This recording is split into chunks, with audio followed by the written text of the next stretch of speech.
요셉은 무성한 가지, 곧 샘 곁에 무성한 가지라. 그 가지가 담을 넘었도다. 활 쏘는 자가 그를 학대하며 적개심을 가지고 그를 쏘았으나 요셉의 활은 도리어 굳세며 그의 팔은 힘이 있으니 이는 야곱의 전능자 이스라엘의 반석인 목자의 손을 힘입음이라. 내 아버지의 하나님께로 말미암나니 그가 너를 도우실 것이요 전능자로 말미암나니 그가 내게 복을 주실 것이라. 위로 하늘의 복과 아래로 깊은 샘의 복과 젖먹이는 복과 태의 복이리로다.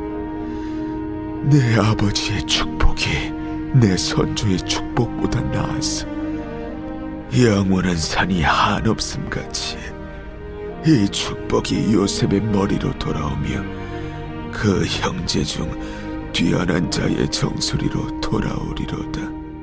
12지파 이야기 11번째 시간, 우리 요셉에 대해서 함께 살펴보도록 하겠습니다. 드디어 야곱의 아들 중에 가장 중요하고 핵심 인물인 요셉의 이야기로 우리가 왔습니다. 요셉은 야곱이 사랑한 라헬의 첫 번째 아들이자 가장 사랑했기 때문에 가장 큰 사랑을 우리가 성경에서 받았음을 알고 있습니다. 우리는 요셉의 이야기를 잘 알고 있는데요. 색동옷을 입었고 그 색동옷을 입고 꿈을 꾸고 다니면서 형제들의 마음을 어렵게 하고 결국에는 팔려서 애굽으로 갔다가 여러 사건을 겪은 후에 애굽의 총리가 되어서 이스라엘의 야곱의 모든 가족들을 애굽으로 데려와서 결국은 그 고센 땅에서 잘 살았다. 요셉의 아름다운 이야기가 마무리되는 것으로 우리가 알고 있습니다. 야곱의 11번째 아들이지만 실질적인 장자의 역할을 감당을 했고요. 그 증거가 바로 요셉의 두 아들입니다. 므낫세와 에브라임, 이 두 아들인데요. 이스라엘 12지파 안에 야곱의 두 아들이 빠집니다. 한 명은 레위고요. 한 명은 요셉인데요. 이 두 자리에 바로 요셉의 아들인 에브라임과 므낫세가 자리하게 됩니다. 당시의 장자는 이 아버지의 재산을 상속받을 때 다른 형제들보다 2배의 재산을 받았는데 요셉이 바로 자신의 두 아들, 그러니까 다른 형제들에 비해서 2배의 이 분깃을 받으면서 요셉이 장자다라는 사실을 보여주고 있습니다. 우리가 잘 아는 찬양인 이 야곱의 축복의 가사도요, 우리가 오늘 읽은 이 말씀을 기반으로 하고 있습니다. 이런 요셉의 인생과 요셉 지파를 우리가 살펴보면서 우리 삶에 일하시는 하나님을 발견하고 그 은혜를 누리는 시간이 되기를 간절히 소원합니다. 제가 제 아내가 임신하고 나서 저희 부부가 열심히 준비했던 일이 하나 있었는데요. 바로 이름 짓기였습니다. 이름 짓기. 다들 이름 짓는데 한번 열심히 고민해 보셨죠? 부모라면 누구나 자기 자식의 이름 짓는데 당연히 열심이겠지만 저는 조금 더 특별히 열심이었습니다. 왜냐하면 제 이름이 워낙 발음하기가 좀 어려워서 제가 이렇게 시골에 내려가면 할아버지나 할머니들이나 뭐 당숙 할아버지나 이런 분들이 저를 이끼라고 불렀습니다.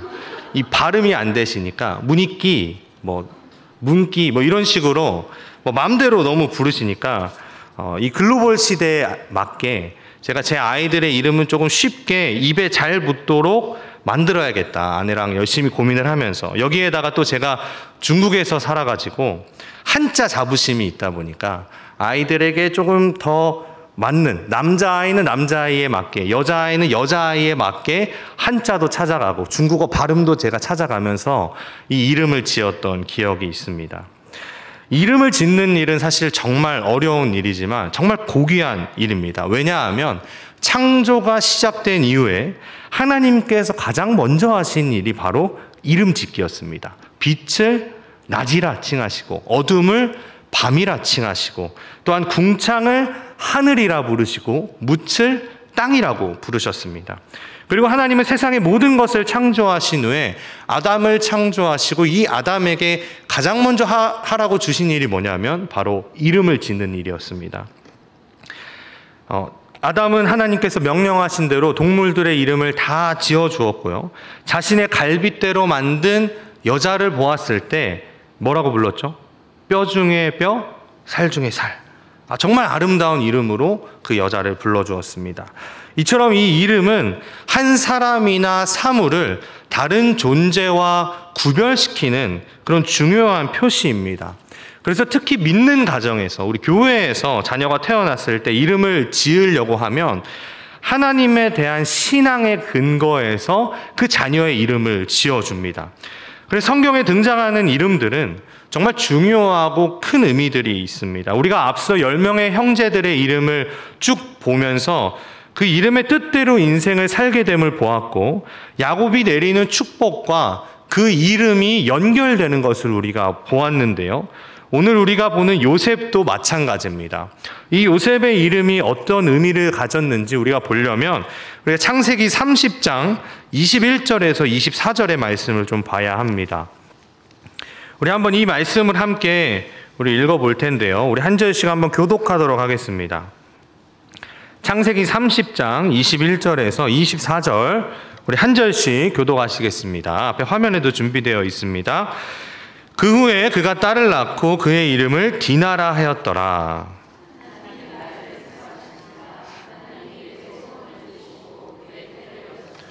그가 임신하여 아들을 낳고 이르되 하나님이 내 부끄러움을 씻으셨다 하고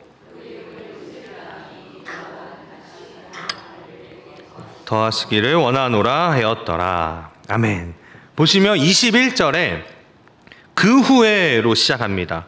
요셉을 얻기 전에 어떤 일이 있었냐면 출산이 끊어졌던 레아의 태가 다시 하나님께서 여셔서 레아로 하여금 이사갈과 스불론 그리고 딸 디나를 얻게 하셨습니다.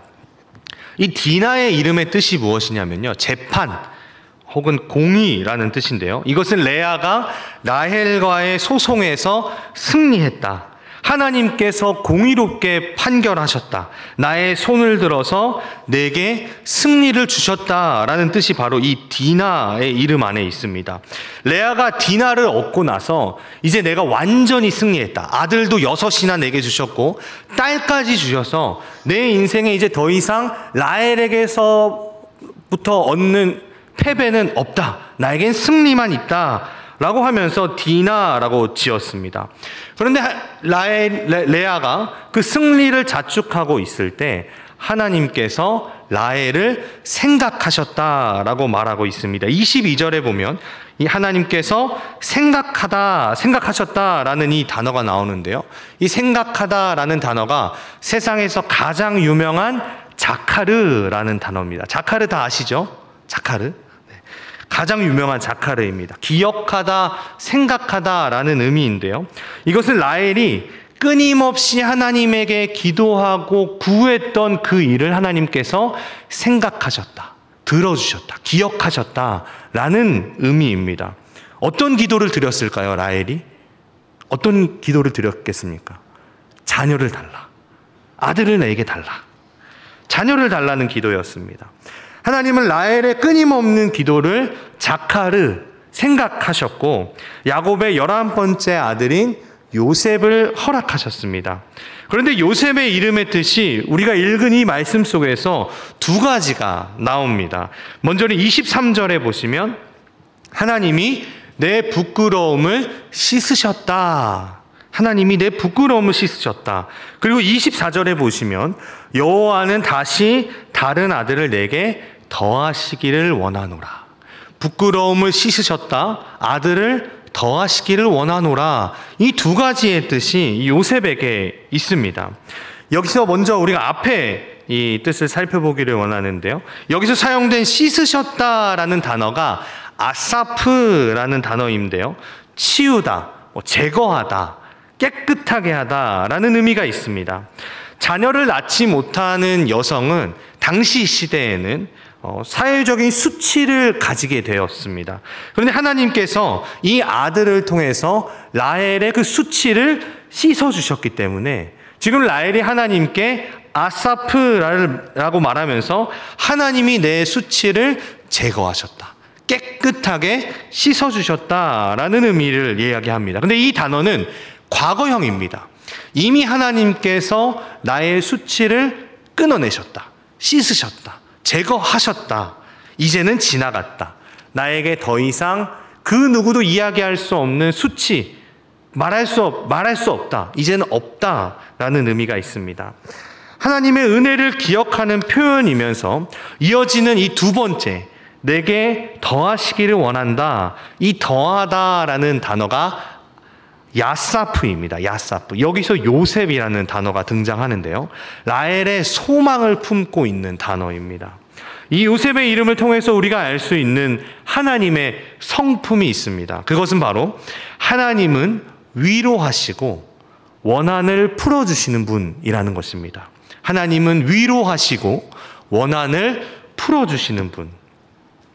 앞서 레아에게 6명의 아들과 1명의 딸을 주셔서 레아의 서러움을 하나님은 달래해 주셨습니다. 그리고 나서 라헬의 부끄러움을 씻어주셨습니다.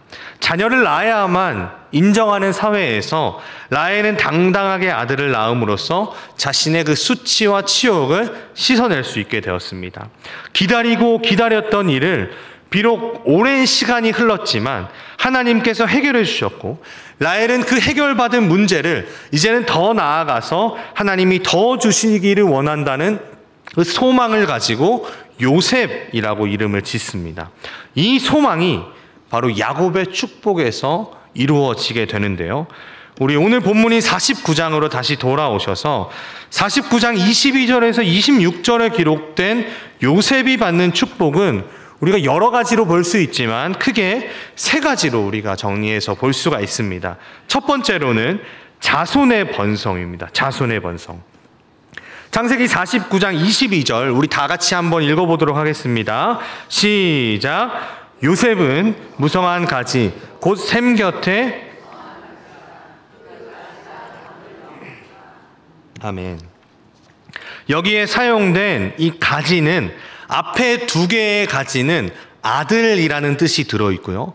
뒤에 나오는 3번째 이 가지의 의미에는 딸이라는 의미가 들어있습니다. 그러니까 생육하고 번성하라는 하나님의 가장 첫 번째 명령인 지상명령으로 주어진 아담과 하와에게 주어진 그 명령이 지금 요셉에게 주어지는 축복 속에서 나타나고 있습니다. 생육하고 번성하라. 가지, 아들 가지, 딸 가지를 통해서 요셉의 자녀들이 번성하게 된다라는 의미입니다. 아들과 딸이 요셉을 통해서 많아지게 될 것이고, 그것이 많아지는 것을 넘어서서 담을 넘어서 자신의 형제들에게까지 그 영향을 끼칠 것임을 비유적으로 표현하고 있습니다. 그리고 이 무성한이라는 단어가 바로 에브라임이라는 단어로 연결이 되는데요. 요셉의 2번째 아들이죠. 2번째 아들인 에브라임에게 연결이 됩니다. 2번째 축복은 전쟁에서의 승리입니다. 창세기 49장 23절에 보시면 요셉의 대적이 등장합니다. 활 쏘는 자가 그를 학대하며 적개심을 가지고 그를 쏘았으나, 우리 24절 다 같이 읽겠습니다. 시작.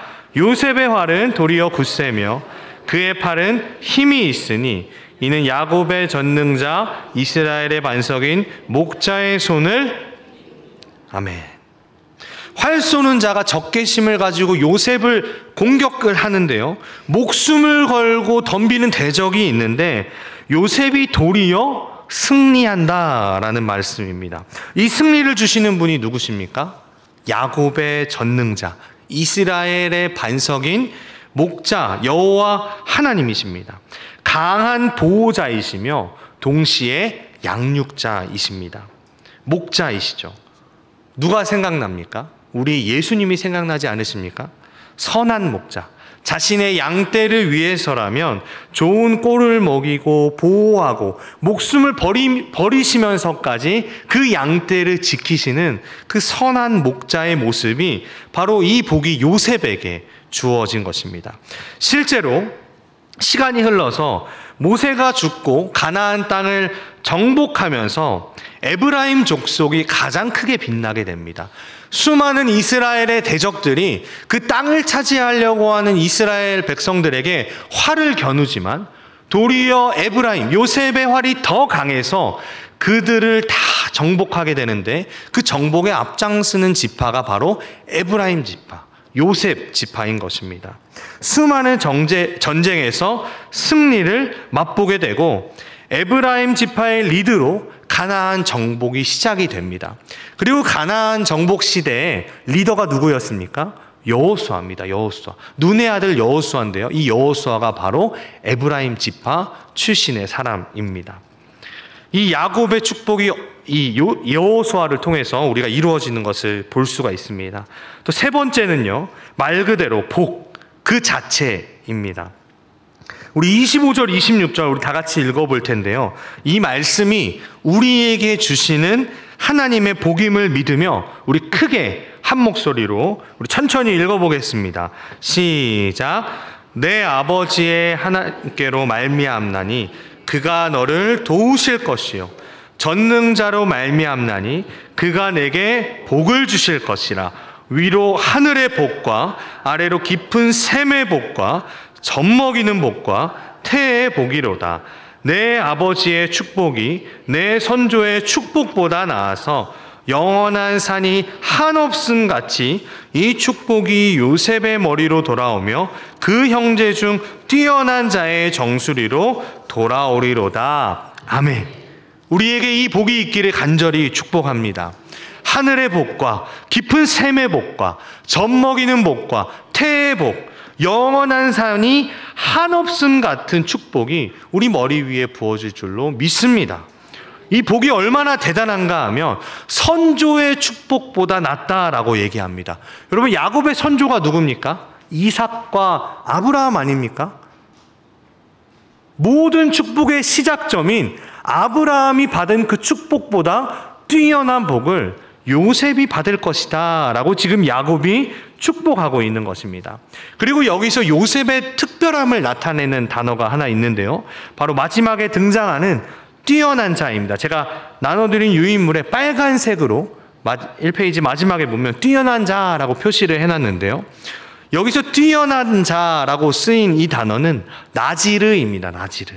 이 단어가 어떻게 나중에 나오냐면 우리가 잘 아는 나실인, 하나님께 구별된 자, 하나님께서 구별하셔서 하나님께서 특별히 들어 쓰시는 자, 바로 나지르.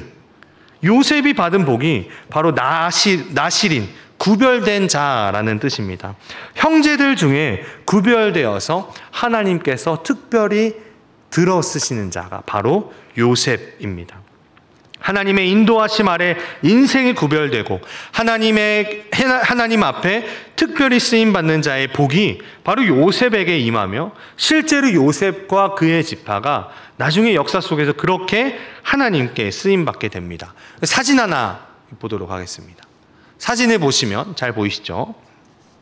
여기 보시면 가장 큰 땅이 파란색으로 되어 있는 유다 지파 땅입니다. 그런데 유다 한 명만 봤을 때는 그렇다라고 할 수가 있는데요, 우리가 지금 보고 있는 요셉의 아들인 므낫세와 에브라임 지파의 땅을 대충 한번 이렇게 합쳐보면 유다 바로 위에 있는 에브라임과 서쪽 므낫세, 그리고 동쪽 므낫세, 이 땅을 합치면 훨씬 큰 땅을 바로 요셉의 지파가 가져가게 되는 것입니다. 그리고 위치를 한번 보시기 바랍니다. 에브라임의 위치가 어디 있냐면 모든 형제들이 차지한 땅의 한중간에 있습니다. 그리고 저 땅이 가장 좋은 땅입니다. 젖과 꿀이 흐르는 땅에서 가장 중심에 있고 초원이 많이 있고 산지도 있고 전쟁이 났을 때 침략에도 잘 대비할 수 있으며 양을 먹이고 가축들을 먹이기에도 좋은 땅이 바로 저 에브라임의 땅에 다 있습니다. 그러니까 요셉이 받은 이 땅의 축복은요, 다른 형제들에 비하면 정말 비교할 수 없을 만큼 좋은 땅을 지금 요셉의 이 지파 에브라임과 므낫세가 받게 된 것입니다. 다른 지파와는 비교할 수 없는 이 복을 받은 이 요셉 지파는요, 여호수아를 필두로 해서 가나안을 정복해 가면서 당시의 모든 족속을 두려워 떨게 만드는 강한 세력으로, 이스라엘 민족으로 자라나게 되었습니다.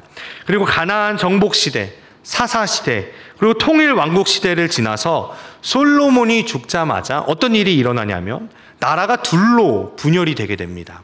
그런데 나라가 둘로 분열될 때 아까 보셨던 유다 지파의 그 파란색 땅에는 남유다, 그러니까 다윗의 혈통이 유다 지파가 그 땅을 차지해서 다스리게 되고요. 나머지 그 위의 땅은 바로 에브라임 지파가 왕이 되어서 다스리게 됩니다. 바로 그 에브라임 지파의 왕이 누구냐면 여로보암인데요. 우리가 북이스라엘의 첫 번째 왕으로 알고 있는 바로 여로보암입니다. 북이스라엘을 다스리게 된 이 에브라임 출신의 왕인 여로보암은요, 아까 보셨던 그 가장 가운데 알토란 같은 그 땅에 건축을 하고 세겜을 건축하고 거기서 이스라엘의 새로운 왕으로 역사를 시작하게 됩니다. 이스라엘의 12지파 가운데 유다 지파를 제외한 모든 지파가 다 이 북이스라엘에 위치하고 이 여로보암을 따르게 되는데요. 문제가 생깁니다. 그렇게 새 역사를 시작하자마자 여로보암이 한 일이 무엇이냐면요, 모든 북이스라엘 지파 10지파를 모아서 그 사람들을 이끌고 우상 숭배를 하기 시작했습니다. 열왕기상 12장 28절 말씀입니다. 우리 다 같이 읽어보겠습니다. 시작. 이에 계획하고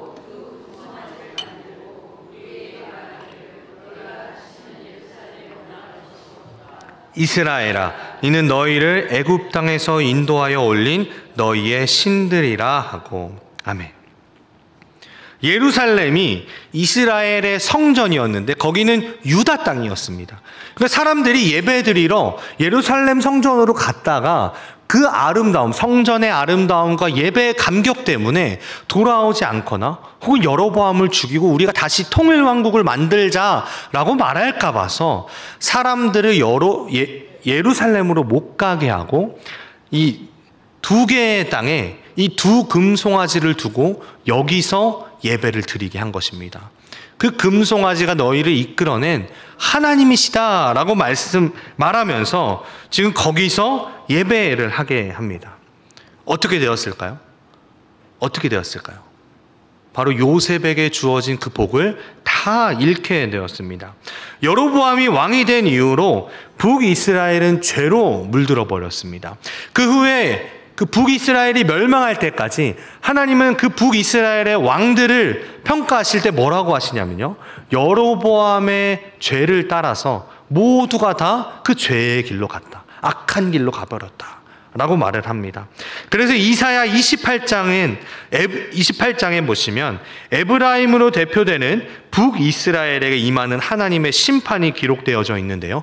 이사야 28장 1절에 보면 이렇게 기록되어 있습니다. 에브라임의 술 취한 자들의 교만한 면류관은 화 있을진저 술에 빠진 자의 성 곧 영화로운 관같이 기름진 골짜기 꼭대기에 세운 성이며 쇠잔에 가는 꽃 같으니 화 있을진저. 아멘. 술에 취하면 평소에 감추어 두었던 모습이 드러나게 됩니다. 그래서 취중진담이라고 하죠.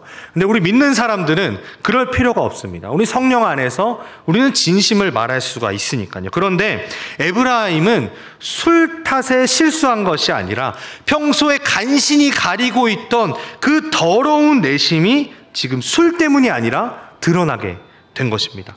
하나님께서는 에브라임의 속마음이 교만하다라고 지금 질책하고 계시는 겁니다. 그들의 차지한 땅은 1절의 표현처럼 기름진 땅이었습니다. 좋은 땅이었고 아름다운 땅이었습니다. 영토가 넓고요, 산물이 풍부해서 지파 가운데서도 분명히 당당하게 위세를 떨쳤습니다. 그런데 힘과 지위를 가진 이들이 교만하여져서 하나님 앞에서 교만하여져서 그들이 가진 것을 가지고 하나님을 대적하는 죄를 짓게 된 것입니다.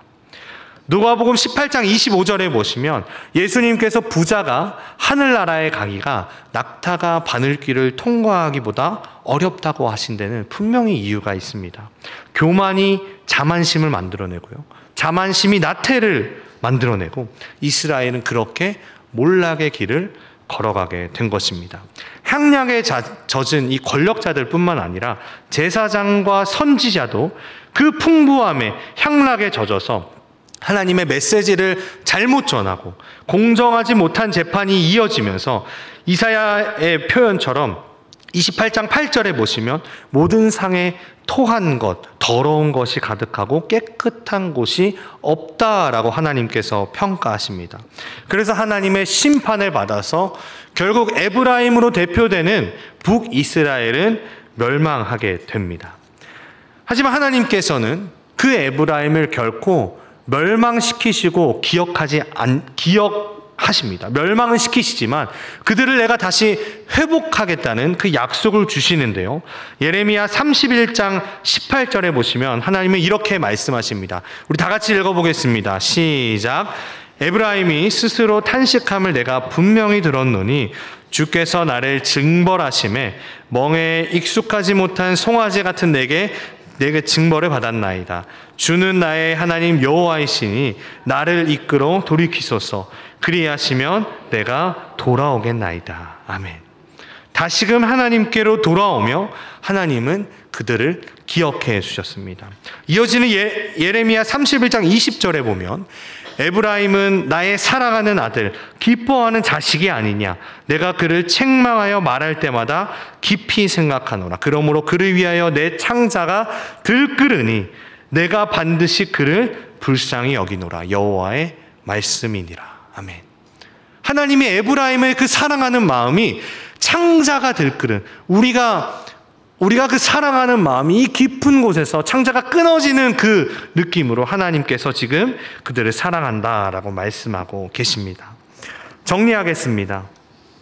요셉은 야곱이 가장 사랑하는 아내인 라헬의 첫 번째 아들입니다. 라헬을 사랑했기 때문에 그의 아들인 요셉도 당연히 큰 사랑을 받았습니다.